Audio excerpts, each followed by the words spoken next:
Hi, it's me. Number 7. The Tower of Babel. The tower was built in the country of Shinar in the flatlands of ancient Mesopotamia between the rivers Tigris and Euphrates. According to Genesis 11, verse 4, everyone in the world spoke the same language. They all traveled east and settled in Shinar, where they began building a city and a tower with its top touching the sky. Its purpose, to make a name for themselves so they would not be scattered over the face of the earth. God Almighty wasn't keen on this idea, so he came down to see it for himself. When he saw what they had done, he said it was impossible to stop them from accomplishing their goal. So God changed their languages so that they couldn't understand each other, and thus the tower was never finished and humanity was scattered over the face of the earth. Many believe the tower was located in modern-day Iraq, but there is some debate about this. Number 6. The Hanging Gardens of Babylon. The Hanging Gardens were one of the ancient world's most spectacular sights.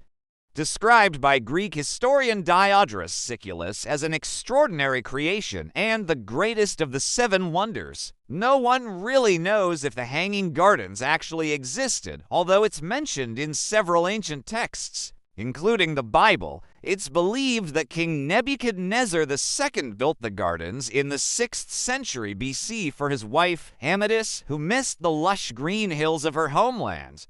If they did exist, scholars think they were likely located near the city of Babylon or possibly Nineveh in northern Iraq. In 2007, a team of researchers from the University of Pennsylvania found evidence that may prove the existence of the Hanging Gardens.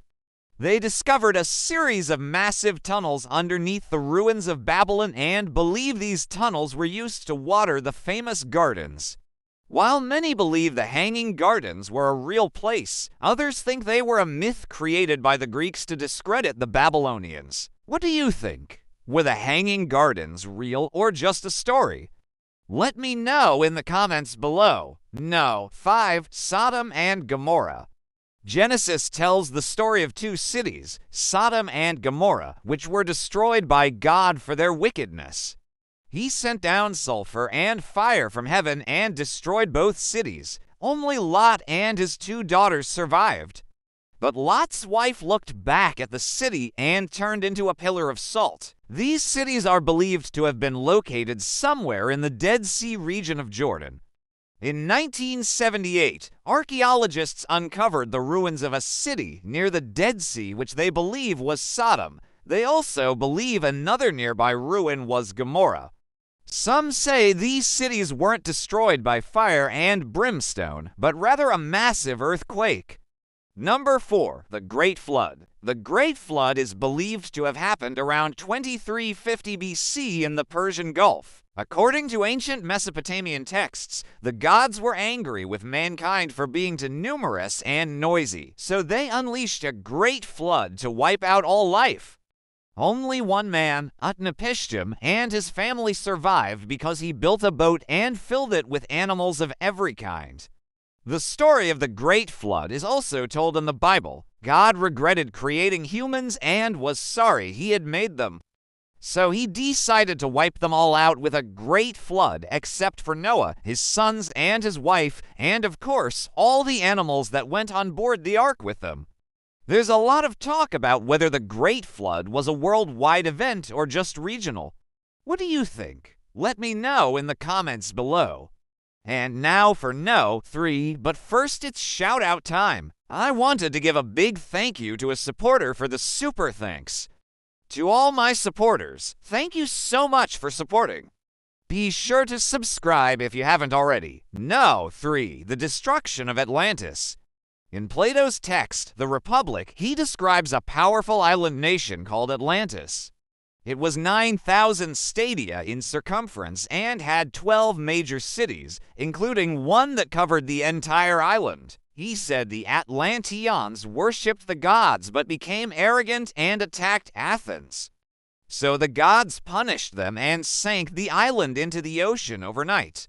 Many believe Atlantis was based on a real place, but its exact location has never been discovered. Some say Atlantis was Thera, now known as Santorini, a volcanic island in Greece. The island experienced a massive volcanic eruption around 1650 BC, which could have led to its destruction. Others believe Atlantis was a fictional story written by Plato to convey a moral lesson. What do you think? Let me know in the comments below. No, 2. The city of El Dorado. El Dorado is a legendary city of gold hidden deep within South America. It was supposedly founded by a man named Manco Capac, who was instructed by the gods to build a city of gold. Anyone who entered the city would become rich beyond their wildest dreams. But to get there, you had to go through the mountains of Bahia, which were guarded by ferocious warriors. You then had to pass a lake filled with sharp spears and finally reach the city of gold. Some say El Dorado was a real place. Others think it was a myth. In 1541, Spanish conquistador Gonzalo Jiménez de Quesada led an expedition into the jungles of Colombia in search of El Dorado. His men never returned, and it's believed they were killed by the indigenous people. Other expeditions followed, but the City of Gold was never found. Some historians say the legend of El Dorado was based on the Muisca people and their capital, Bacata. The Muisca were known for their wealth and used gold extensively in their art. No. 1. Jericho. Jericho is one of the oldest cities in the world. It was first inhabited around 9000 BC. In the Bible, it's mentioned that the Israelites conquered the city around 1400 BC. Joshua and his men marched around the city walls blowing trumpets. After 7 days, the walls came tumbling down and the Israelites took over the city. There are various theories about how the walls came down. One suggests the Israelites were using highly advanced technology for the time and created a sonic weapon which brought down the walls. Another theory says the Israelites simply opened the city gates and walked in because the guards had fallen asleep after a night of partying. Either way, the walls of Jericho came tumbling down. Evidence of ancient Jericho can still be seen today in the West Bank. Thanks for watching. Which of these ancient places would you have liked to visit the most? Let me know in the comments below. Remember to give this video a thumbs up and share it with your friends. Subscribe and click the notification bell if you haven't already. And be sure to stay tuned for more videos like these. We'll see you next time.